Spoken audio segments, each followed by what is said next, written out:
Here we have DJ CB, Samantha, Cue Ball's in here. What's up, everybody? If you're new here to Clubhouse, we think you're going to enjoy what we're going to bring every Tuesday with Play. And our conversation is powered by Beatsource and DJ City. And we're going to host a weekly chat here to bring our community together, covering a wide range of topics, including business tips, our culture, and everything in between. Hey, Brian. Happy birthday, Bliss. I know I see her in here. We see some profiles with some party hat icons, which means that you have been on Clubhouse for less than 7 days. So welcome. It's pretty easy to get adjusted here. The best advice I can give you is to hop on regularly and be an active listener. Again, if you can press that plus sign button and then ping some of the DJs who are just getting logged in on your side. A couple of details that we want to get to before we get started. We have our special guest with us here on stage talking about money management for DJs, a very much needed topic that needs to be covered, and we're going to keep this conversation to about an hour. We know that some of you have questions and insights that you want to share, so myself and Clay will bring you up to the stage, so please be patient so we can get to everyone in order. And to be brought up to stage, you just click on that hand emoji to be brought up, and we'll let the mods bring you up to stage to queue up. Now, when you are brought up to the stage, be sure to mute yourself by pressing that microphone icon at the bottom. For some reason, Clubhouse's default setting is still when you're brought up to the stage. It has your microphone on essentially, so make sure you mute yourself when you're brought up. And the one thing that we do ask you to continuously do is to bring more DJs into this space, because the more we're able to help our community out, the better our ecosystem will be. I'm excited about this combo, Play. Yo, 100%, man. I'm like many people, like I'm interested to find out how to organize my taxes so I can pay like the least amount legally. Like I'm not saying I want to cheat the system or anything, but how do we position ourselves like in the best position to pay the least amount of tax? Like I think that applies to all DJs right now, so I'm looking forward to the info, man. Yeah, for sure. I want to give a little bit more insight about Braden, because his accolades are pretty amazing. Braden is a California licensed attorney and tax pro. His tagline is "Your gay best friend," which we all need in our lives. Here to help you get your legal and tax shit legit. Braden works primarily with service-based creative small businesses and owners just like yourselves, DJs, through his courses where he educates on contracts, business entities, cash flow systems, and taxes. And with that, let's get started and welcome Braden Drake. Hey, Braden. Hey, thanks for having me. Absolutely. Obviously, I know you personally because I'm in your courses to get my finances in order, because Dazzler's money isn't so dazzling these days. But I have to, but what I have to tell you is that I think we can all appreciate how you make such a sensitive, dense, and oftentimes a topic that DJs want to avoid a fun and digestible way to understand. How did you get into working with creative pros and biz owners like DJs? Yeah, I mean, it's kind of a long evolution, so I won't bore you with all the details, but really after graduating law school, I knew that I wanted to be self-employed, so I tried to find the best avenues to do that, started my own law firm, and I dabbled in a few different niches. I thought about working like in the fitness industry, because I do triathlons. I thought about, working with interior designers, because I worked at West Elm at the time as a part-time job. But I ended up getting really tapped into the wedding industry to start with, due to the way my network started. And my niche became creative service-based entrepreneurs. And it's just kind of grown from there based on the people that I've networked with, who I've helped. And it's been really awesome. I think one thing that a lot of DJs can relate to is the fact that they think they might be managing their money correctly, but in reality, they're not. Can you explain to us or give us some insight, some common mistakes that people with side hustles do with their money? Sure. So first of all, welcome everyone. I'm glad to see we have some more people trickling in. So if you want, you can all ping your friends in here. This will be very fun.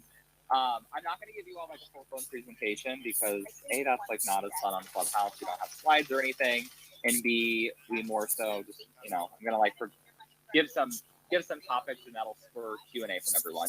But the general mistakes I see, a lot of people, especially in the creative space, it kind of depends on the industry, but a lot of people tend to get paid in cash. All that cash is not necessarily reported for taxes. That's obviously a no-no. We want to have a business bank account. So as soon as you start providing any kind of service in exchange for money, you want to open a business bank account, deposit all of your business proceeds in. And I guess I should say, being paid in cash is not a problem. You just want to make sure you're putting it in your business bank account, paying taxes, all that good stuff. If you're in the U.S., you need to pay quarterly taxes. I know that we have a broader audience here, so I cannot speak to the specific tax systems in other countries, but that's important. And then I'm sure no matter where you are, receipt tracking, bookkeeping, all those kind of things are very important as well, both for tax legalities and also just in understanding your own business finances and profitability. So those are a few things I see people really doing wrong when they're first starting out. Is there a difference for someone who DJs full time and for their day-to-day living versus someone who does it on the side? Is there a variation of how they should manage the money that's coming in? Not really. I mean, obviously, if you are doing it more full time, you might get to the point where you want to hire a bookkeeper and outsource some things. If you're doing it on the part time, and you're not making that much money, you might not want to incur that cost. But you still need to be really managing your finances in the same way. The only real distinction here is there are some odd arguments when it comes down to, do you have a hobby or a business, and do you need to be paying self-employment taxes? But for the most part, once we get past mom asked me to bring my laptop and play it at her place of music at her I don't even know, pampered party. Once we get one step beyond our cousin's birthday, then we probably have a business and need to start getting our shit in order. For sure. I see. I want to take a second to reset the room here as we have a few newcomers on board. This conversation today is brought to you by Beatsource in DJ City, and we have California-based licensed attorney and tax pro Braden Drake talking about money management for DJs. I think Australian had a question, but back in the audience, we'll bring you back up. Invite to speak. There he is. Australian, I think you're up now. He'll be brought up in a second. Looks like he raised his hand. Yeah, sometimes the clubhouse is just a slight delay. There we go. There we go. What's up, Australian? Hey, it was such a mistake. I wanted to ping people inside. I'm so sorry to cut you guys off. Sorry for that. All good. As you mentioned, there's we do have an international following here, and so although there might be things that might be different, maybe a form's different, or how they call things in different countries might be different to us, but what's the general rule of thumb when it comes to managing money as a creative? Yeah, so I mean, the main thing is no matter where you are, you have to pay taxes, right? I don't think that there are really any nations nowadays that don't charge any tax. Yeah, but oh, hold on. Oh, Pat, I think you just need to mute yourself real quick. There you go. So, yeah, you gotta be setting aside money for taxes. Obviously, in different countries, we have different tax systems. I know there's the VAT tax in the EU, which I'm not super familiar with, and we don't really have that here. It's just income tax. But you need to dig into your tax rules and figure out what services are subject to taxes. Is everything that I'm doing subject to taxes, all the income I'm bringing in? And then you need to figure out how much you need to be saving and what your obligations are for paying those taxes. So like I mentioned, here we have to pay taxes on a quarterly basis. In other countries, it could be monthly, quarterly, annually. When we have sales taxes, which generally aren't applicable to services, some sales tax agencies require monthly tax payments. So it's really figuring out your obligation and your frequency, and then dialing that in and actually implementing systems to get the money paid. Pat, did you have a question? You're on stage right now. I don't know if that was a mistake, but definitely want to give you an opportunity to talk or ask Braden a question. That might have been a mistake. It might have been. Braden, I've got a question. I've got a quick question. So, what are some of the benefits of handling your financially in terms of, for example, to get a mortgage if you're a DJ? A lot of people struggle with that. There's some things that people might not realize why it's crucial to have your taxes in order.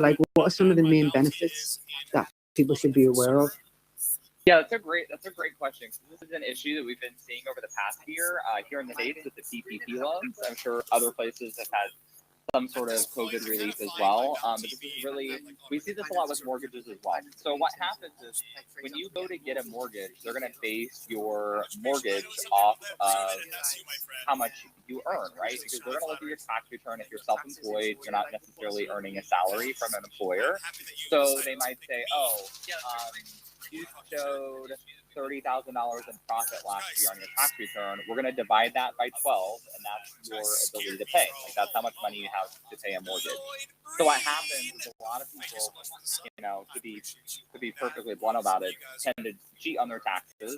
They don't report some income. They overinflate their deductions. And then when they go to try to qualify for loans or mortgages, they're not showing the income on paper in order to qualify. So this is where it's not always just about like saving money. We want to make sure that we're paying into the system and that we're showing income in order to qualify for those things down the road. Kind of like a balancing act, really. Okay, okay. Guys, also, if anyone's got any questions they want to ask, just hit the hand raise icon at the bottom and feel free to come on and ask Braden any questions you've got right now. If we can take something, a real life tangible situation, how would we handle the money at hand? So say that a DJ does a bar gig, they get paid $300 in cash. I would say a lot of people that I know, I've done this before, where I take the 300 and I just kind of like leave it in my bag or put it on my desk. I forget about it. What am I to do with it if I wanted to do things correctly? Yeah. So if you want to do things like totally correctly, what you want to do, take cash and you're going to take that like to your actual bank and deposit it. So I know a lot, like myself, I like do purely online banking. So I get paid online. If you do get paid cash more frequently, you probably want to go with a local bank and you're actually going to deposit that into your business bank account. The reason why this is important is because at the end of the year, you should be able to look at your bank statement, and your bank statement should essentially be a record of all your business income and all your business expenses. So if we deposit to our account, should we be divvying it up in other types of accounts, or can we just leave it, or should we just make it accessible to us day to day? Or if that's my money and I earned it, should I already be thinking about taxes at that point? Yeah, so of course you know that I teach like a fairly complex system for the way to run your cash flow. We can get into the weeds on that like in a little bit if people have more specific questions. I try not to give like all of that up front because it'd be overwhelming. Sure. But the gist is you want the business income to go into the business bank account, and then you will transfer money from your business bank account to your personal bank account whenever you need to pay yourself. So once you have an S corp, once you have like more sophisticated legal structure in your business, there's actually rules on if and when you can transfer that money and how you should do it. But when you're a sole proprietor in your business, it doesn't need to be that formal. You just get the money in the business account, and then you say, oh, I need to go to the groceries tomorrow, pay a bill. I'm going to transfer 200 of that 300 into my personal account, and now it's my money to spend. And think about it really as like it's almost like a gateway. So you're just putting the money through the business bank account. So then you have a clear delineation of how much money the business is bringing in, essentially. When we have, I know, like, obviously I've never been a DJ. I have zero musical talent. None of you would want that. I just like play Lady Gaga on a loop. People would probably hate me. But when I was a server, it was a lot like the same. Like I got tips in cash. I basically just had cash everywhere and I used it to pay everything. It was a little bit different. I didn't really have a business.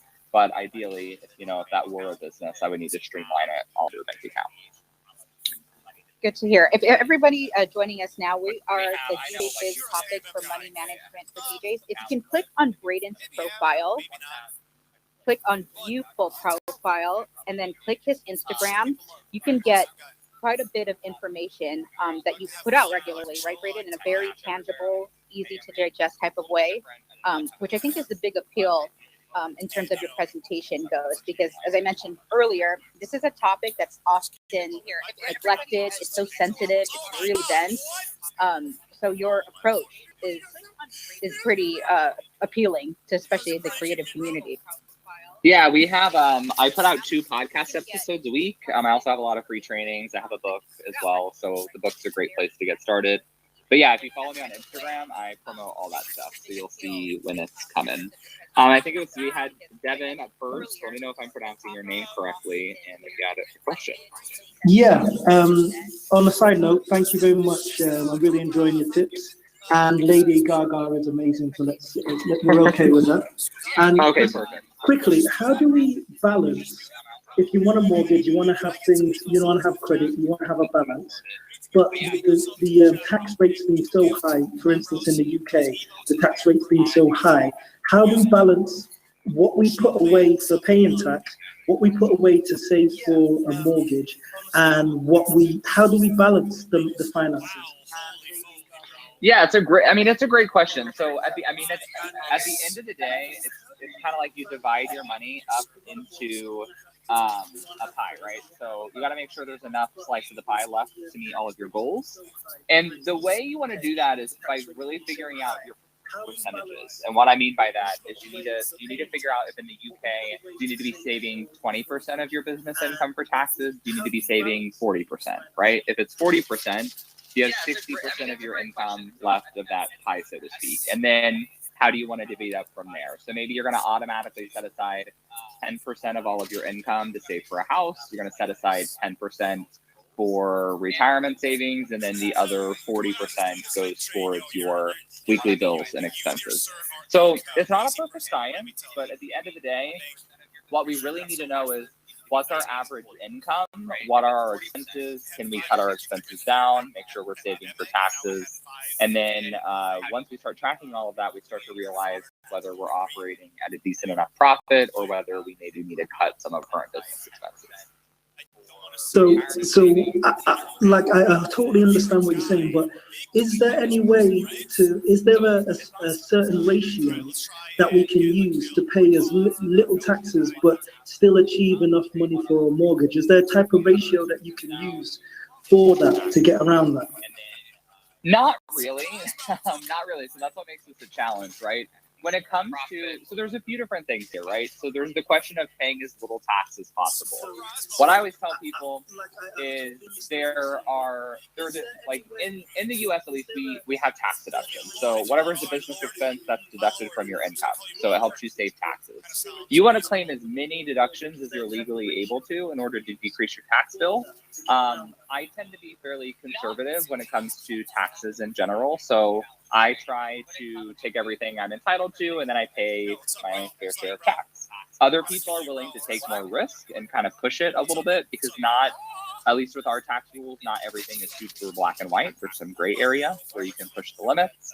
So there's that. The other thing I heard you say was, is there an ideal ratio of like what you should be setting aside for taxes? Let me know if that was correct. And an yeah, definitely. Is there kind of a ratio or something that you can use to say, like, I'm going to be in this tax bracket, so I need to pay this much tax, or should I be under the tax bracket? Is there kind of a ratio that you can set to get the best of both worlds type thing? Got it. Okay, well, let me know this. In the UK, do you know if you have progressive graduated tax brackets? Yeah, it's graduated tax brackets. Okay, so same here. Most countries work the same way. Obviously, our tax rates are going to be different. But the way this works is like, let's assume that you have to pay 20% in taxes up to $100,000, $100,000, 100,000 pounds, 100,000 euros, whatever. And then from there on, it's 25%. And you're asking yourself, well, should I go up to and should I earn an extra $20,000? The answer is always yes, because the way graduated tax brackets work is you're going to pay 20% taxes on that first 100,000, and you're going to pay 25% on that next 20,000. So you're only paying more tax on the amount above that. So when we're talking about taxes, we're never using it as a limitation or a question on how much we should earn, really. It's just as relevant when it comes to how much we want to save. Of course, if we ever got to the point where they said we're going to tax 70% or 90% above a certain amount of money, then we might say, well, at this point, I no longer really want to do the work.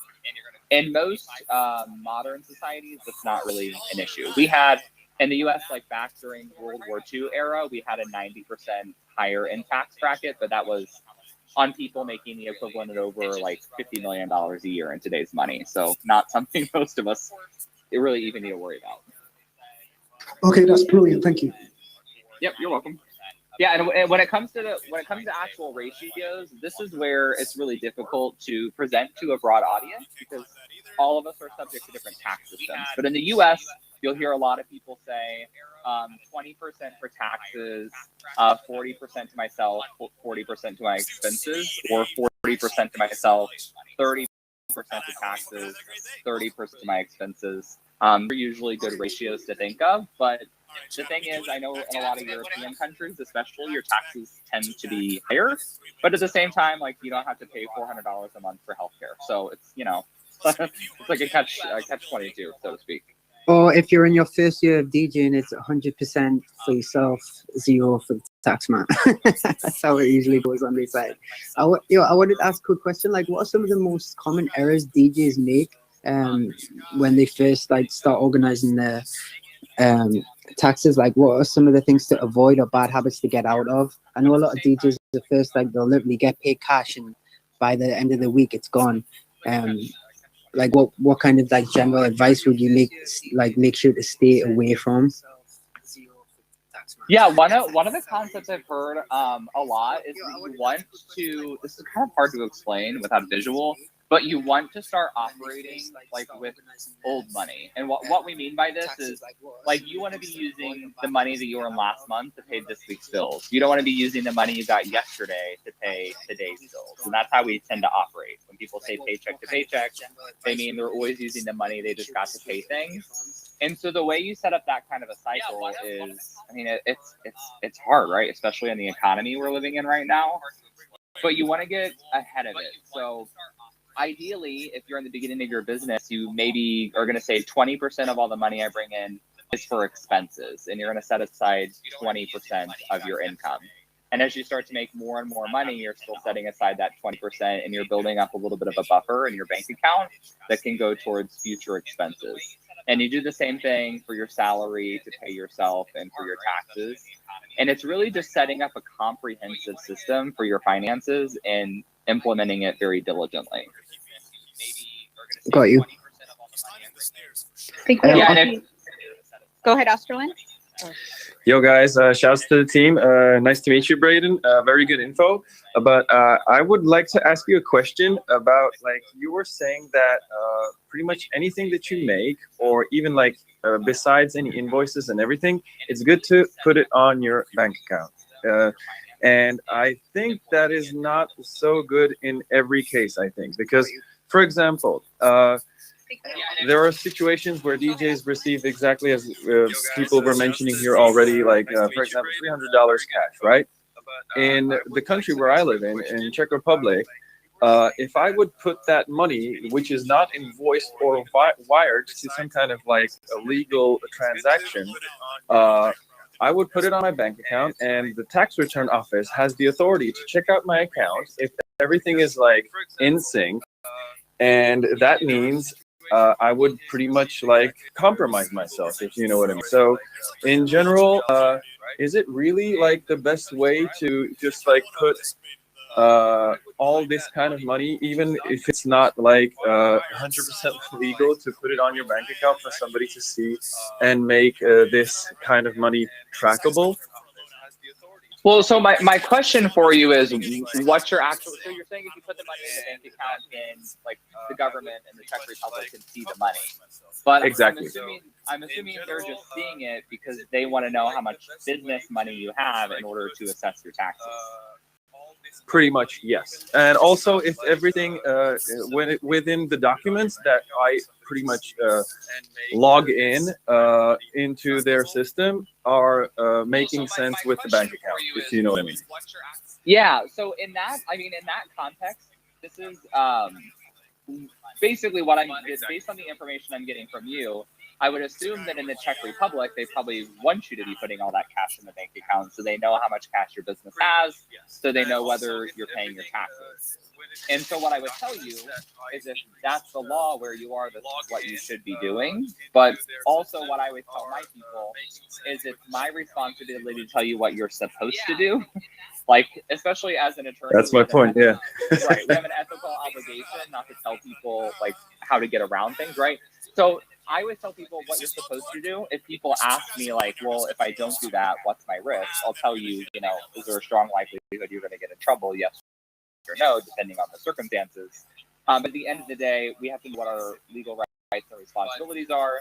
And then some people are very rebellious. They're going to say, you know what, fuck that. Like, I'm going to do that, whatever.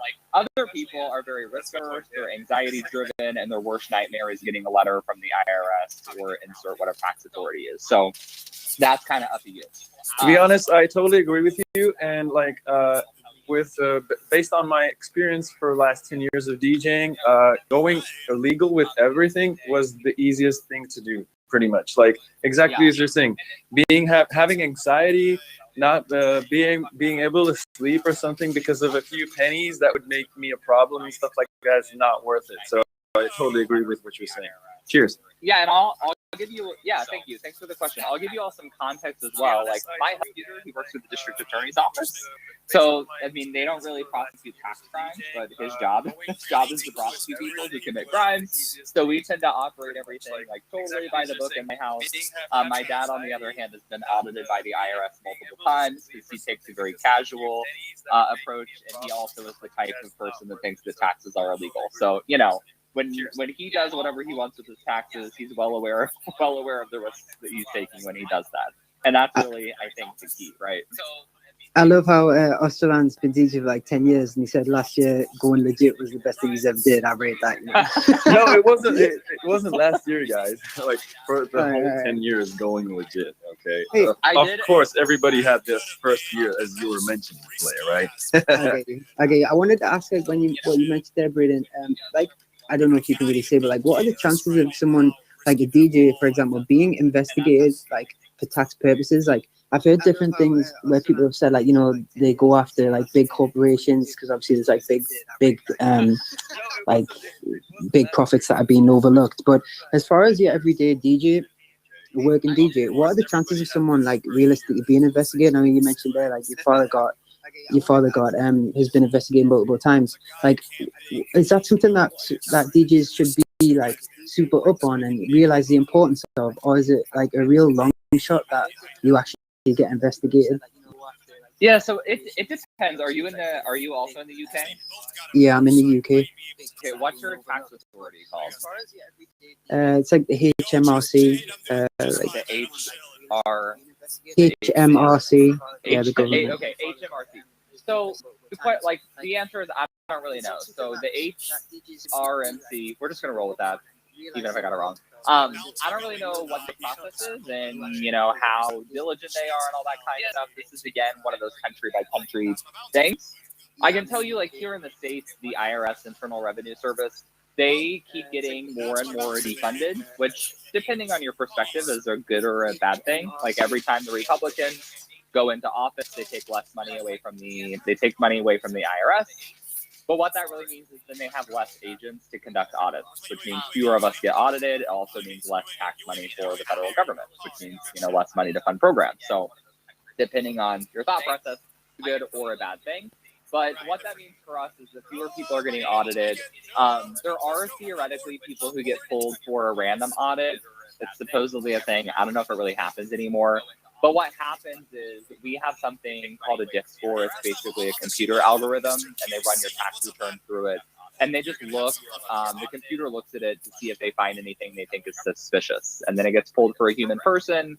And that could be things like, if you're making $50,000 a year and you're claiming that you're spending $25,000 a year on a meal and entertainment deduction, the computer is going to say 50% of your business income shouldn't be going towards like business lunches, right? Like that would definitely be a red flag.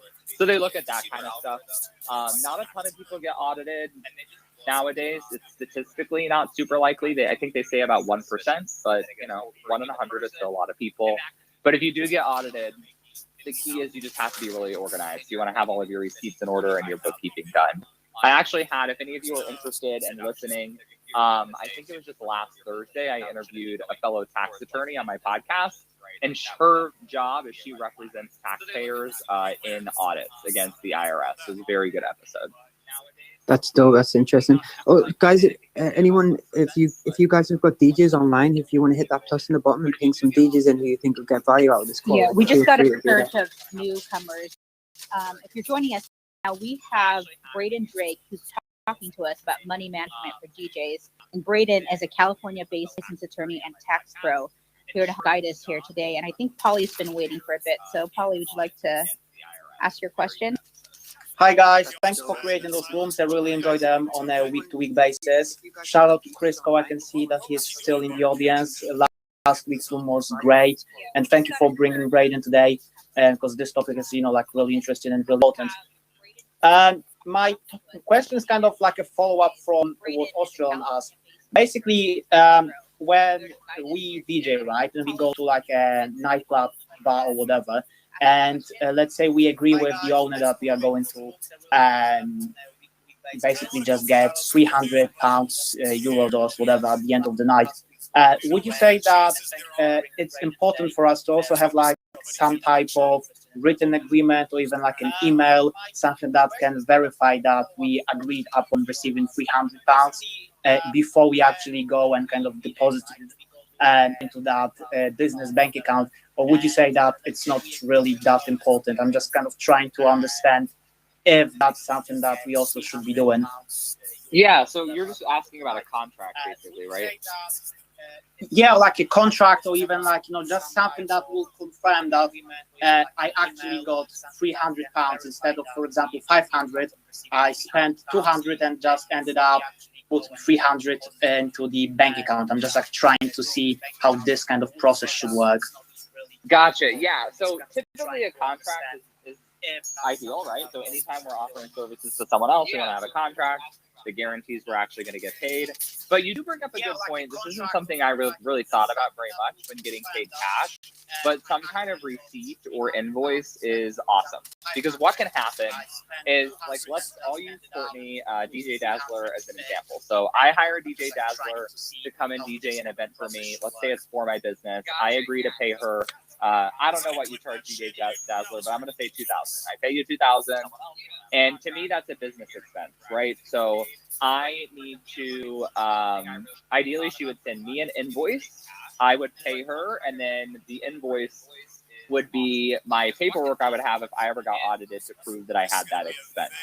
If there was no invoice, and then come tax season, I was like, you know what? I'm just going to say that I paid her $5,000 because that's going to help me save more taxes because it's a bigger deduction. Well, now if I get audited or she gets audited, she's going to be like, well, shit, you kind of screwed me over, because what happens is if I say I paid $5,000, now they're going to expect DJ Dazzler to report $5,000 in income. So that's kind of the way it works, is when one person takes a deduction for another person's services, they're expecting that person to report the income. So if you're overinflating it, it could cause the other person trouble. And this is another reason why some kind of paperwork or invoicing trail can be really important. Okay, yeah, perfect. Thank you. That's exactly what I meant. Thanks. Yep, you're welcome. I see Brian Kerr joined us. What's up, Brian? Hey guys, what's going on? Appreciate this room. Very helpful.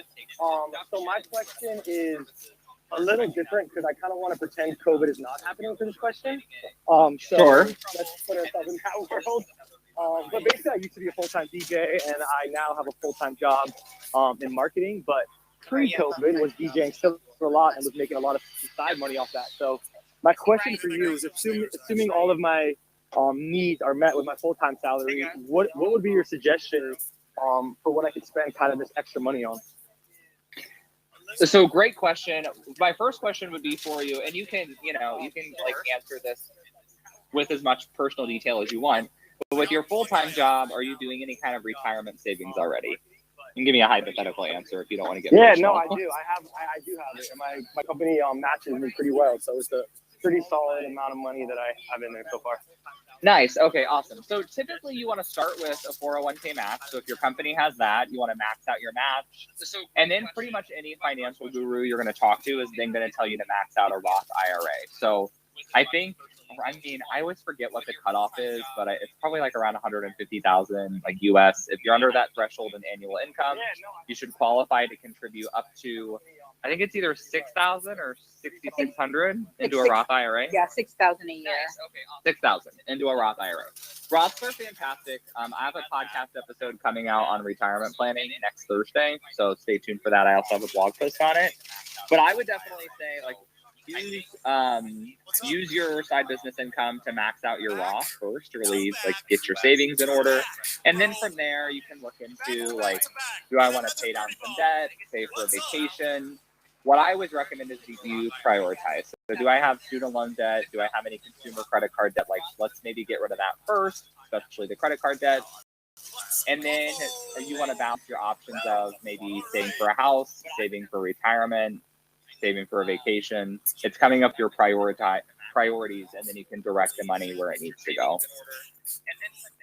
Totally. And then a Roth IRA is separate than what I have with my retirement account, right? My company, or would that be the same thing? Correct. So it would be separate. Like, typically through your company, you're going to have a 401k. Those are only open for people in an employee or employer relationship. So the rest of you, if you're a full-time DJ, you don't have an employer, a 401k is not going to exist for you. This is also a function of U.S. law. So you'll want to check the equivalents in your home country. So a Roth IRA is separate. It's a similar type of account. But the great thing about a Roth IRA is that you actually pay taxes on it, like today, when you put the money into it. And then it grows and grows and grows for years, tax-free. So, you know, if it compounds a whole lot in money, you're not going to pay tax on all of the money that you are going to take out years from now, which is why Roths are really awesome. Awesome. Appreciate it. Yep. That's another topic that I think you could probably get into the weeds too, about like this retirement concept that I think is pretty big for DJs to think about, but you should be actively think about. I do have one more question, but I want the EC twins to hop on board and speak their minds here. What's up, guys? EC twins, singing EC twins. Okay, while they're getting settled, I do want to reintroduce Braden Drake to our community here. He's a California-based licensed attorney and tax pro, helping us with money management for DJs. Braden touched about it a little bit, about, you know, all these savings for, you know, retirement. So someone mentioned, I think Devin, like for their house. For some DJs, those goals and concepts seem pretty big and far off. What can they do in the immediate with gigs that they're making every week at the $200-300 level, so that those things seem attainable in the future? Yeah, well, I think it's all relative, right? So it's relevant to how long you've been in business, whether you have another stream of income, what your goals are, right? So for some people, like 300, maybe a gig not worth taking, and for other people, they may be really, really excited to get paid, right? So it's all relevant to where you're starting, and then I think again, it all kind of circles back to where you are and what your goals are. So if you're like fresh out of college and you racked up credit card debt, like while you were in there, or even, you know, if you're like a grown ass person, 30 years out of college and you have credit card debt, like maybe you want to put a little bit of money aside to do that. Or maybe your goal is to build a really big business and you want to reinvest a pretty substantial amount of money into your business before you really focus on other things. That's always the tricky question. There are a lot, if you follow a lot of money gurus out there, a lot of them are huge proponents of debt-free living, so they want you to focus on that. I've always kind of taken this perspective of a lot of the time your own business is the highest ROI thing that you can invest in. This is a little bit of a controversial take, but a consideration as well. Is there a need for some for DJs to take on a professional service to help them get on track, or what's the threshold there if they were wanting to flip the switch and make things better? Or are there things they can DIY themselves in the moment? By professional service, do you mean like an accountant? Yeah. Yeah, I mean, I think you know that I'm a big proponent of like actually learning how to run certain things in your business. So I feel like we all have a certain responsibility to know and understand our legal obligations when it comes to taxes and our money situation. Because you can't just like hire things out and trust that other people are going to run your business the same way that you would want to run it. You have to know, right? But on the other hand, if you know you're just like not going to do the work, then it's, you know, better off to pay someone else who's at least, you know, gonna start doing it. Yo, Braden, I got a question for you. So I'm not sure if what happened in the UK recently is the same thing what happened in the US, but in the UK, if you're self-employed, if there's two options really, like you can either be a sole trader, which is just you get paid, you declare your taxes, you pay what you owe, or you can be an LLC, same as the US, where you know that's the best way to pay legit lower tax. And when COVID hit and they did grant for self-employed people, if you were a sole trader, you got a percentage based on the last 3 years of what you've declared. But if you were an LLC, you actually got nothing. So a lot of DJs who did the smarter thing of setting up their business correctly would like completely overlook. Like there was huge like uproar in the nightlife like industry. Is that the same thing what happened in the US, or has it been different over there? No, it was really different with what we had was called CPP, the Paycheck Protection Program, and that was really based on we call them sole proprietorship. So regardless of whether you're a sole prop or an LLC, it was based on your business profit or how much you paid yourself. So our system is very complicated because we have sole props, LLCs, and S corps, and even more legal structure. Well, once you're on an S corp, you pay yourself a salary. Salary, that's what your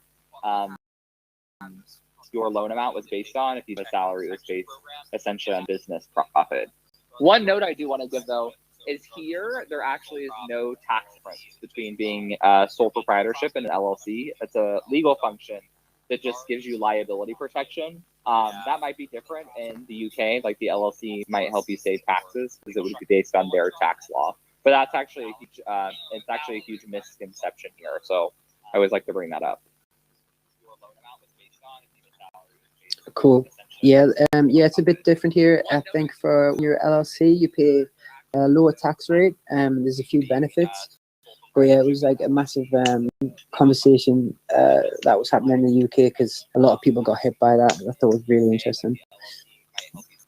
If anyone's got any questions, guys in the audience, feel free to just put your hand up and we'll get you up and ask Braden whatever you're looking to find out about. And Braden's also, you had mentioned you have a podcast, but you also are a course creator. Can you talk a little bit about the programs that you have if DJs were interested in enrolling and getting their legal and tax shit right? Yeah, so my signature program is called Unfuck Your Biz, and that's the same name as my book, my podcast. And what we do in there is we cover specifically quarterly taxes, how much you need to be saving, and I teach people exactly how to form their LLCs, S corps, get all their business license, those kind of things. At this point, to be perfectly transparent with you all, I do not recommend the course to non-US taxpayers because a lot of it is just specific to our system. I feel like you'd probably be disappointed if you paid for it and found out how much is inapplicable. But what I would recommend is if you're not US based and you want to get started, if you like the way that I teach, you can grab a copy of my book. It should be in my bio. And then, you know, that's $19 if you get the ebook. So you can read the portions that are really relevant to where you are based on your loss. What I like about your style, as I mentioned even before, is you make it fun in a way for people to absorb this information in a way that isn't so complicated. But what I also like is, I think the easier route is to, you know, hire someone and just have them handle it. But you really do a good job about making people understand the process. And I think we have Zaya here. Zaya, can you put yourself on mute a quick second? We'll pass the mic on to you. Thank you. But you make it so that we understand what these things are. And, you know, me being a student of yours, still learning, still absorbing, but it's really important for me to understand how these processes work versus just handing them off to someone and let go, let God type of situation. Yeah, it's one of those things where, I mean, you have to take the time to learn it, right? I think a lot of people feel like they feel bad because like, oh, I don't know, like I don't know how to do my bookkeeping, I don't know how to do my taxes. Well, I always say like, well, why would you know that, right? Like unless you take the time to learn it, why would you know that? No one's taught you that before, right? So if I went like, I'm gonna like show how little I know about DJing. I don't even know, what do you call like your big boards with all the knobs and dials and everything, DJ Dazzler? That's exactly what we call it. What you just said. No, just. But then, like, the point I'm making is, you like plop me down in front of one of those things. I'm not gonna know which like fucking buttons to push. Like, I might as well be like, you might as well ask me to fly an airplane, right? So it's like, if I wanted to become a DJ, could I learn how to do that? Of course. Like, I could pay one of you to teach me. I could probably learn somewhere else. But the same thing applies when it comes to this stuff in your business. Is it as fun? Like, honestly, probably not. I don't think it's going to be as fun for any of you. If it is, maybe you'll pivot careers. I doubt it. But the point is, like, it doesn't have to be that hard. You just have to put time and attention into it. Intention into it. That's the word. We have Zaya who's joining us. What's going on, Zaya? What's up, guys? Thank you for doing this discussion. It's really dope. Appreciate it. Of course. You have a question for us or for Braden? I guess for Braden and for, any DJs that want to chime in on this, I was wondering, so, I'm assuming most of us have LLCs that we function under, but I was wondering, does it benefit me if I have, other businesses that are kind of pertain in the same umbrella and kind of overlap, to have one LLC that kind of maybe some DBAs under the LLC, or should I be having separate LLCs and so they're not entirely related but still kind of in the same, or should I be keeping those things separate? This is actually a great question. It gets very complicated. This is a pretty high level question, so I'll do my best for you.